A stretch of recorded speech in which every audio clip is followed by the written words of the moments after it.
Hello friends and welcome to another video. My name is Rfe1. I'm a National Master and I am playing here 10 minutes on chess.com explaining my moves so maybe you can get a better understanding on chess. So we are running this account through 2000 rating or even more. So okay, we have our opponent play like this. Let's play something weird here. This is called the Alekhine defense, and the aim of this opening is kind of provoke our opponent to push the pawns and advance the pawns and create some weaknesses. So let's see how it goes on. So far so good.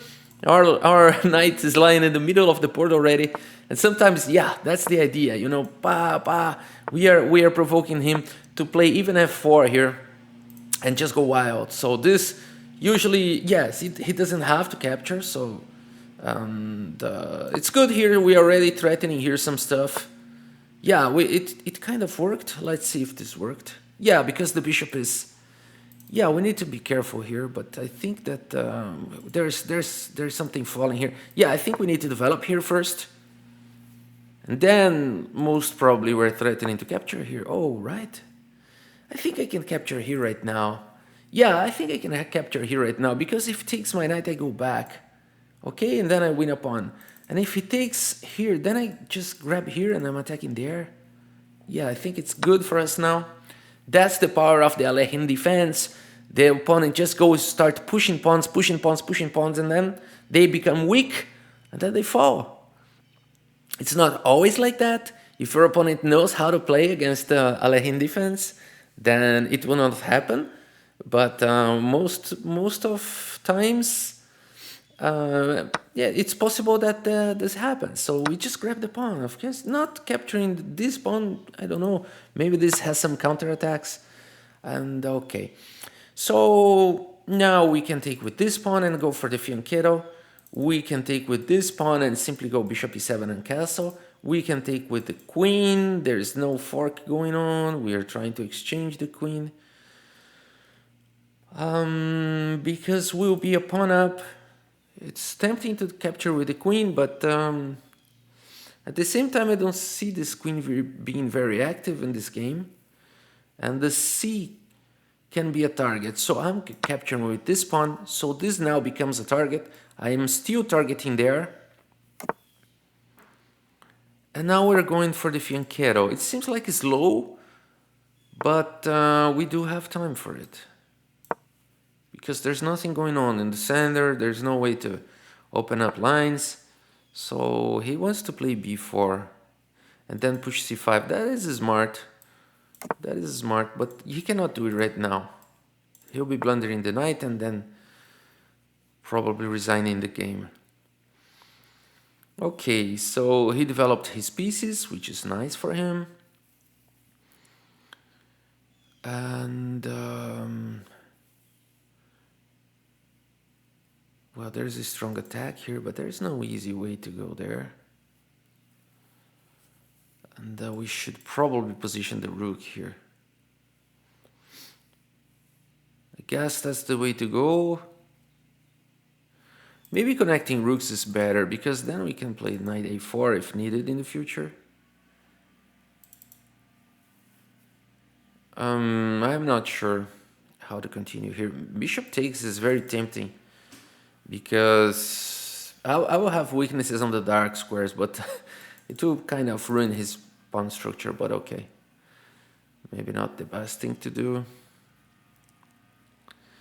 Yeah, another idea is to go this way, b6, and, you know, somehow pile up. It's gonna take a lot of times, but the idea is try to pile up queen and bishop on the light squares.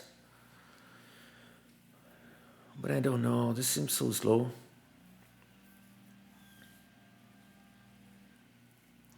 e6 to play d5 is a possible idea here.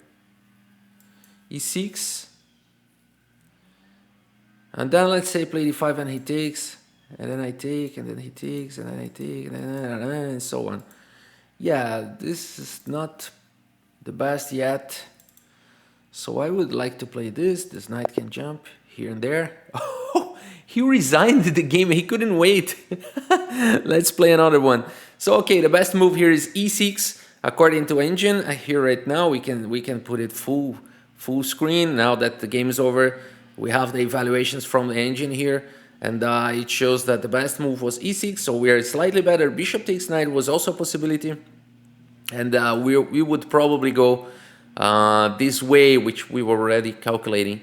So yeah, the opponent didn't have patience, so it shows that he shouldn't play 10-minute games. He should play only blitz. And okay, so let's go for another game. So we couldn't have time to really play that one. Oh, that was easy. That's the gambit, the patience gambit. Let's go with another line. So this becomes a video with. So nice. That it's nice that we have a different one, because then we can explore more lines on the Alekhine. Bishop c4 here is very strong. Developing the knight is not so strong. Bishop would put more pressure. Then I would probably have to lock my bishop, or either play bishop here, which was not something we really want. Now I can play e6 and I'm fine here. But he's not bad either. I'm capturing the pawn here, so my pieces get more activity. He's attacking my bishop, I have to capture. And then I simply block this and prepare the castle. So yeah, we're playing kind of quickly here. I am happy to play quickly at this position because I have already played a few times. But now let's think a little bit. I'm thinking about this. I was thinking about this first. I think it's possible, but then maybe there's some attacking going on. So I would just hold on for a second. Maybe only this first. I don't know. Or maybe this first. Or maybe this. Yeah, striking the center is always a good idea. I'll go with this. Seems nice. It seems like the way to go. Open up the C column. Seems like the right way to go. My queen gets more activity. We will both play with isolated pawns. We will both play with isolated pawns. Should I go for that? I think I can. Then g6. I think I can. You know, now I'm provoking my opponent. Now we're spicing it up a little bit. Yeah, he went for that checkmate ideas. Not checkmate, but attacking ideas. So now we block it. And with a counter. So now we are trying to get the initiative here. We cannot say we got the initiative, but there. I think we have a better end game here, because I take here, he takes. Okay, then I take, and then he takes. Oh, he can take the pawn. I don't think he would take the pawn, but he can. Then here, and then the game goes on. But if he exchanges and they take the pawn, then I play knight here, and I'm getting the initiative, rook on the 7th. I'll try. Let's see if he falls for that. Probably he's gonna take the bishop. And then take the pawn. I think the best for him is to take the... No, not there. Not there. Now my game is so good. Now my game is really juicy and good. And so first there, because then he cannot close the column. Then there. I think he's into trouble. Okay, he wants to develop the bishop, connect the rooks, and kick my rook out of here, and try to checkmate my king on the back rank. So that was very smart, but we are not allowing that. So, okay, we are putting pressure here, and I think his only defense is, yeah, this way. Okay, now it seems like my rook is trapped, but who cares? I think that I might be able to do this just in time. Most probably not, because now his rook is gonna go there, right? But okay, did I do something wrong? Maybe a 5 here, exchanges, and then a 4. And then take that pawn, and no, but then this pawn is weak. What to do now? What to do now? What to do now? He's gonna play this, and then he's probably, you know, being good to draw. I don't want to draw, so I'm gonna play this. You know, I'll take my chances. I will take my chances. I don't know. I think it's equal. I think he can draw this. No, not draw. It's far from the game is far from being over. But I think he can. I think it's equal, in spite of I'm being like. Well, I can take here, but then it would just lead to equal game after this, or after that, just leads to equal game. So I can take the pawn, right? Or I can take the rook and then take the pawn. There are many possibilities here. I think this one could work, because my knight can go back. I think it could work. My knight can go back. He would take control, but then my knight goes back to c6. Okay, it seems like a good move, because he exchanges, he kick my knight away, for example with this move, and I go back, and then he tries to get the column, and I go back again. Threatening this, but now probably this one, then I lock his rook. Let me mute my WhatsApp, because it was my WhatsApp, not yours. Sorry about that. And okay, let me just see if something urgent. No, it is not. Okay, so many things are possible here. First of all, we don't want to get mated, right? So I think f6 is good. Let's not play wild here. Just f6. Simply f6. Simply f6. My king is ready to come to the game. Not only your king is going to the game. My king is also coming to the game. So just don't go wild, guy. You get me there. Okay, now it's interesting. Now probably I fix those pawns here on the dark squares, and his bishop is restricted. I wouldn't play f5, but now that he played f4, I will, because now those pawns are fixed and kind of ruining up the mobility there. Okay, here I can simply go back, but I'm not forced to do that. I can play here, for example, but then my knight is kind of trapped. I can play here, for example, but then I will have to play this, which is not bad. But after he plays this, then I get some pressure. So just go back. Simple chess. We're going to put this pawn here and bring the rook, and put the rook here. And then he's tied up in the defense, and then we can bring the king to the other side of the board, and then we're good, I guess. I'm not sure. Just drawing the draft here of what is gonna come next, but probably sounds like a good plan. And yeah. Okay, not here anymore, so it looks like he's reading my mind. And okay, a6 is very solid here. Even a5 would be good there. a5 with b6. Okay, you're trying to close all the positions. You're trying to close all the ways for my king, but now I think it was a mistake, because now your king will defend here and will be like away from that pawn, which becomes a serious target. Oh, that was not the right way to go, because now my rook can enter the game. So you have to make choices here, and the choices are not easy. So I understand that, but now my rook entered the position, and I see that you're trying to defend here, but I will put so much pressure here that I think you won't have time to defend it all. Because if you play here now, I play here. Yeah, we're coming to an end. This is possible, but then I just take it and you try to attack me, I defend, you try to get the column, I go back.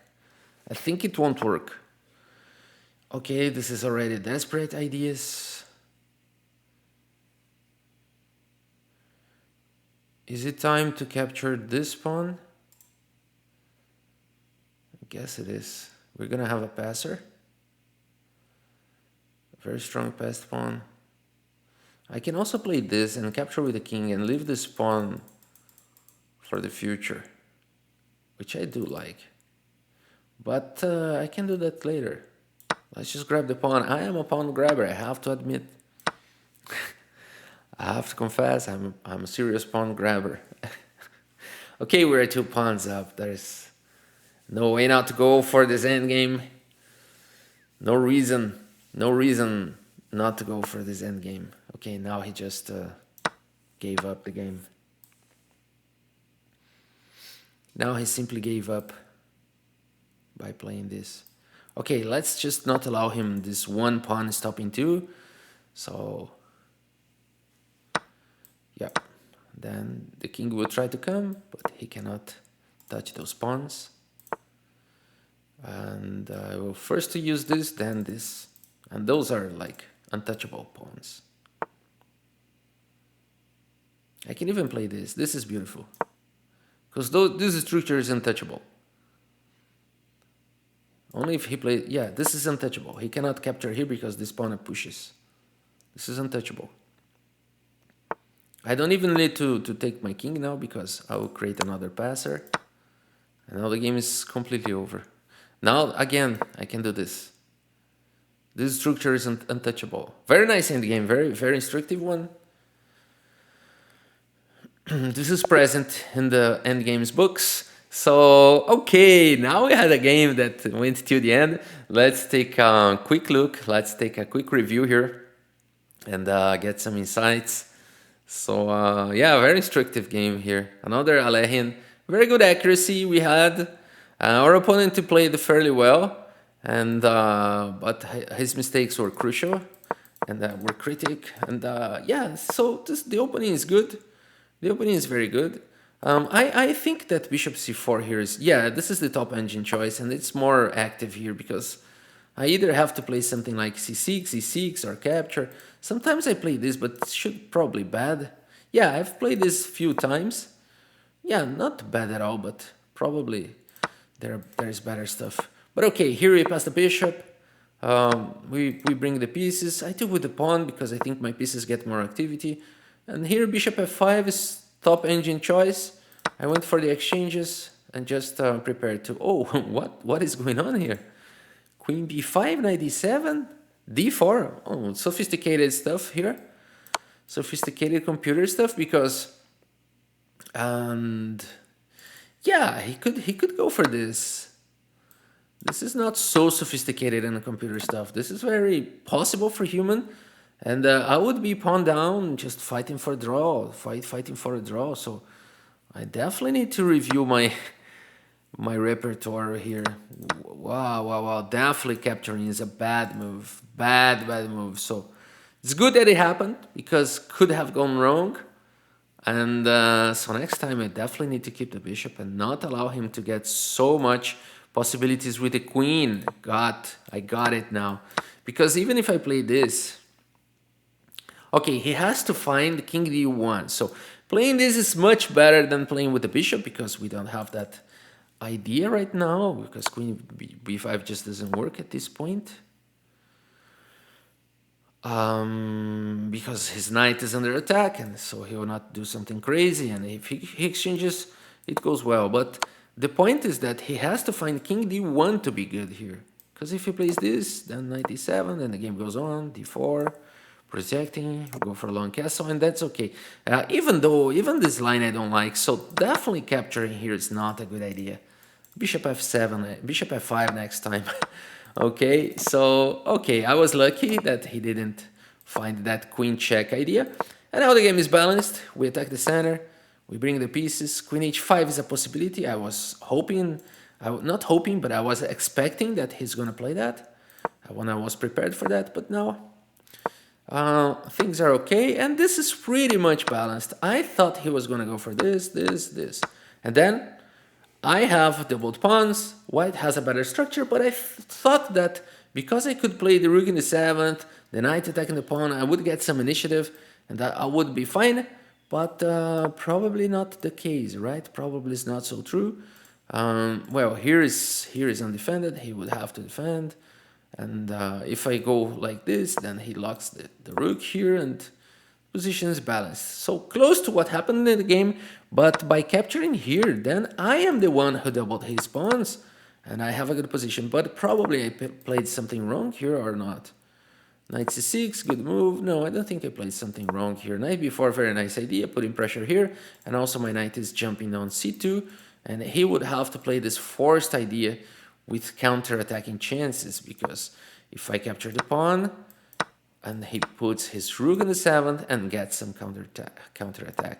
Okay, and then my knight is misplaced here and probably I have to do crazy stuff to save it, and white can potentially balance. I still think that black is slightly better, but would probably be a better defense. And now this is not good because bishop d2 tries to, again, lock my knight. So capturing and playing rook c8 was better. Wow, that's very instructive.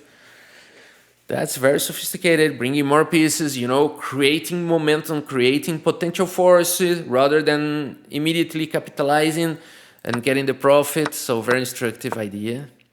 So definitely here bishop d2, and now my knight is trapped. Of course, I'm not gonna lose this knight, but I'll have to be creative here.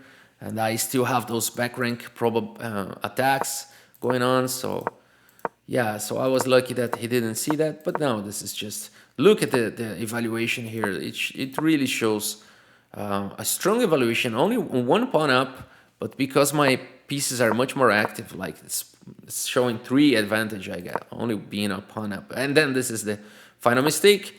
King f2 was kind of forced, but this would leave this pawn unprotected. So he chose to do this, and now the position just falls apart. And here I was like a pawn grabber. Like I said, I am a pawn grabber, but maybe there was something better here. Rook d3, you know, just really tying up the hands of my opponent. But I'm a pawn grabber, so I just took it. And then, yeah, this is like almost like resigning. You should never exchange the rook when you're 2 pawns down. In a rook endgame, you should try to get a counterattack. You need your pieces for that. Maybe you can get a perpetual. Maybe you can checkmate your opponent if you make a mistake. And so definitely exchanging is almost like giving up. So, and then we have this very interesting structure that with the pawns that when the king goes away, like no, it cannot capture here because the king then is too far away. And then I'm able to, you know, improve the position a little bit.